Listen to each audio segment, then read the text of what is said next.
ఇటీవల చిరుధాన్యాలకు ప్రాధాన్యం పెరుగుతోంది. చిరుధాన్యాల్లో ఒకటైన జొన్నను ఇరు తెలుగు రాష్ట్రాల్లోనూ సాగు చేస్తున్నారు.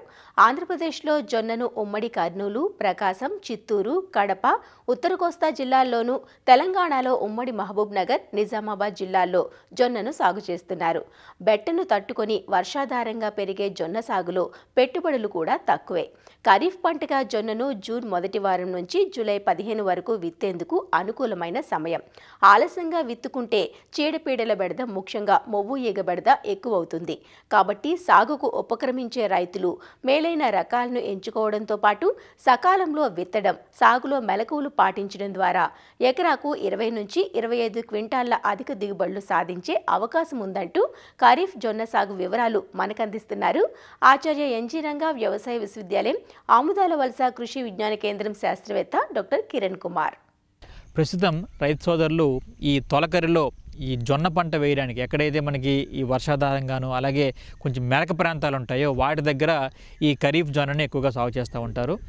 నేలను గమనించినప్పుడు ఈ నల్లరేగడి నేలలు కానీ లేదా తేలికపాటి ఎర్ర నేలలు కూడా మనకు అనువుగా ఉంటాయి. అయితే ఈ నల్లరేగడి నేలలు మనం ఎంచుకున్నప్పుడు ఏమవుతుందనంటే ఈ మురుగునీరు పోయే అవకాశం ఉన్నటువంటి నేలలనే మనం ఎంచుకుంటే మంచిది.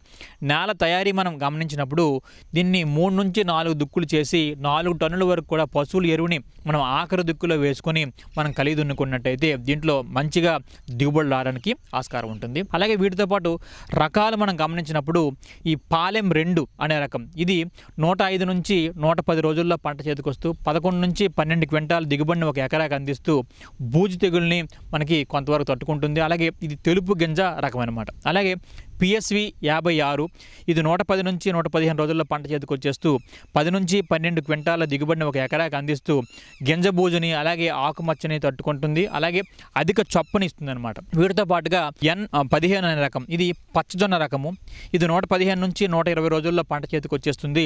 10 నుంచి 13 క్వింటాల దిగుబడిని ఒక ఎకరాకి అందిస్తుంది. NTJ5 అంటాం, ఇది 95 నుంచి 100 రోజుల్లో పంట చేతికి వస్తుంది. 18 నుంచి 20 క్వింటాల దిగుబడిని ఇస్తుంది. ఇది పొట్టి జొన్న రకం, అధిక దిగుబడిని ఇస్తుంది. గింజ అలాగే చొప్పకు నాణ్యత కూడా బాగా ఉంటుంది. NTJ1 105 నుంచి 110 రోజుల్లో పంట చేతికి వస్తుంది. 10 నుంచి 12 క్వింటాల దిగుబడిని ఇస్తుంది. బెట్టను తట్టుకొని పెరుగుతుంది అనమాట. NTJ3, ఇది 100 నుంచి 105 రోజుల్లో పంట చేతికి వస్తుంది. 12 నుంచి 14 క్వింటాల దిగుబడిని ఇస్తుంది. ఈ బెట్టను తట్టుకుంటుంది. అలాగే ఆకుమచ్చ తెగులను కూడా తట్టుకొని పెరుగుతున్న రకం అనమాట. ఈ రకాల్లో ఏదో ఒక రకాన్ని రైతు సోదరులు ఎంచుకున్నట్టయితే మంచిగా దిగుబడి రావడానికి ఆస్కారం ఉంటుంది. మనం విత్తన మోతాదు మనం గమనించినప్పుడు ఒక ఎకరాకు 4 కిలోల విత్తనం అనేది అవసరం అవుతుంది. విత్తన శుద్ధి మనం గమనిస్తే ఈ టెబుకోనజోల్ అనే మందుని 1.5 గ్రాములు 1 కేజీ విత్తనానికి పట్టించి మనం విత్తొచ్చు. అలాగే మొవ్వు ఏగ నివారణకు గాను ఈ థయామిథాక్సోమ్ అనే మందుని 3 గ్రాముల 1 కేజీ విత్తనానికి పట్టించి మనం విత్తుకున్నట్టయితే ఈ మొవ్వు తొలిచే ఏగ నుంచి కూడా మనం ఆరంభ దశలోనే మనం పంటని రక్షించుకోవచ్చు అనమాట. విత్తే దూరం మనం గమనించినప్పుడు వరుసకి 45 సెంటీమీటర్లు, వరుసలోని మొక్కకి 15 సెంటీమీటర్లు వచ్చే విధంగా మనం విత్తుకున్నట్టయితే సరిపోతుంది. అలాగే కలుపు యాజమాన్య విషయానికి వచ్చినట్టయితే విత్తిన వెంటనే మనం 72 గంటల లోపు అట్రజిన్ అనే మందుని 800 గ్రాములు 200 లీటర్ నీటిలో కలిపి ఎకరా మొత్తం తడిచేటట్టు సమానంగా పిచికారీ చేసుకున్నట్టయితే మనకి చాలా వరకు కూడా కలుపు సమస్య అనేది తగ్గిపోతూ ఉంటుంది. వీటితో పాటు ఈ 40 నుంచి 45 రోజుల్లో ఈ జొన్న మల్లె అనేది మనకు ఎక్కువగా వచ్చి పంట నష్టపరుస్తూ ఉంటుంది. ఆ జొన్న మల్లె నివారణకు మనకు 1 లీటర్ నీటికి 50 గ్రాముల అమ్మోనియం సల్ఫేట్ని కలిపి మనకి ఏదైతే జొన్న మల్లె ఉంటుందో ఆ జొన్న మల్లి మీద మనం పిచికారీ చేసినట్టయితే అదంతా కూడా ఈ జొన్న మల్లె కూడా మనం సమర్థవంతంగా అరికట్టవచ్చు అనమాట. ఎరువుల విషయం మనం గమనించినప్పుడు ఏంటంటే ఈ జొన్న పంటలో 36 కిలోల నత్రజని, అలాగే 16 కిలోల భాస్వరము, అలాగే 12 కిలోల పొటాషినిచ్చే ఎరువులు మనం ఒక ఎకరాకు వాడుకుంటే సరిపోతుంది. దీంట్లో ఈ మొత్తము భాస్వరం ఎరువుని అలాగే ఈ పొటాషినిచ్చే ఎరువుల్ని విత్తనం వేసేటప్పుడు వేసుకోవాలి. అలాగే ఏదైతే నత్రజని ఉంటుందో దాన్ని 2 భాగాలుగా చేసి సగభాగం అనేది విత్తనం వేసేటప్పుడు, మిగిలినటువంటి సగభాగం అనేది 30 రోజుల తర్వాత మనం వేసుకున్నట్టయితే ఈ ఎరువుల యాజమాన్యం కూడా చక్కగా చేసిన వాళ్ళ మొత్తం.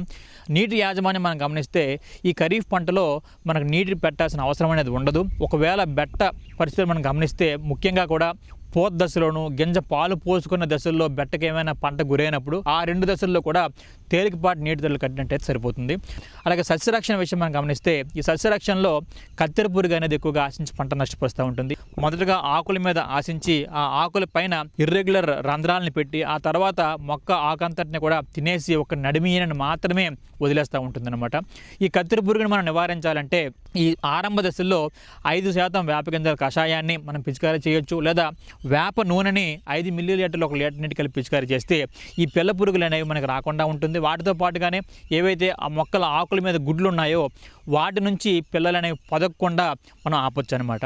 అలాగే ఎప్పుడైతే వీటి తాలూకు ఉధృతి ఎక్కువగా పెరుగుతూ ఉంటుందో దీనికి గాను ఈ స్పైనోసాడ్ అనే మందుని 60 మిల్లీలీటర్లు 200 లీటర్ నీటిలో కలిపి మనం పిచికారీ చేసినా కూడా మనం దీన్ని ఈ కత్తెర పురుగుని నివారించవచ్చు. వీటితో పాటుగానే ఈ కార్బోఫ్యూరాన్ 3G గుళికల్ని 4 కిలోల వరకు కూడా తీసుకొని 1 ఎకరాకి మొక్క తాలూకు మొవ్వుల్లో వేసినట్టయితే కత్తెర పురుగుని మనం నివారించవచ్చు. మొవ్వు ఈగ కూడా ఎక్కువగా పంట నాశనం నష్టపరుస్తూ ఉంటుంది. ఈ మొవ్వు ఈగ అనేది 30 రోజుల లోపే పంటను ఎక్కువగా ఆశిస్తుంది.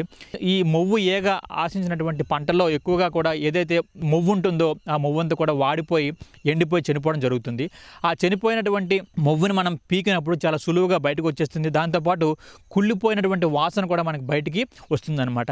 అలాగే ఈ మొవ్వు ఈగని మనం ఎక్కువగా రాకుండా మనం ఆపాలని అంటే దీన్ని విత్తన శుద్ధి చేసి దాంతోపాటుగానే ఖరీఫ్ మొక్కజొన్న ఎప్పుడు కూడా ఆలస్యంగా విత్తినప్పుడు దీని తాలూకు ఉధృతి ఎక్కువ అవుతుంది కాబట్టి ఇన్ టైంలో అంటే కరెక్ట్ టైంలో మనం వేసుకోవాలన్నమాట. అందుకు గాను జూలై 15 లోపలే మనం ఈ జొన్న కనుక విత్తుకున్నట్టయితే ఈ మొవ్వు ఏగ అనేది రాకుండా మనం ఆపొచ్చు. కార్బోఫ్యూరాన్ 3G గుళికల్ని 4 కిలోల వరకు కూడా తీసుకొని మొక్క తాలూకు మొవ్వులో వేసినా ఇది మనకు తగ్గుతుంది.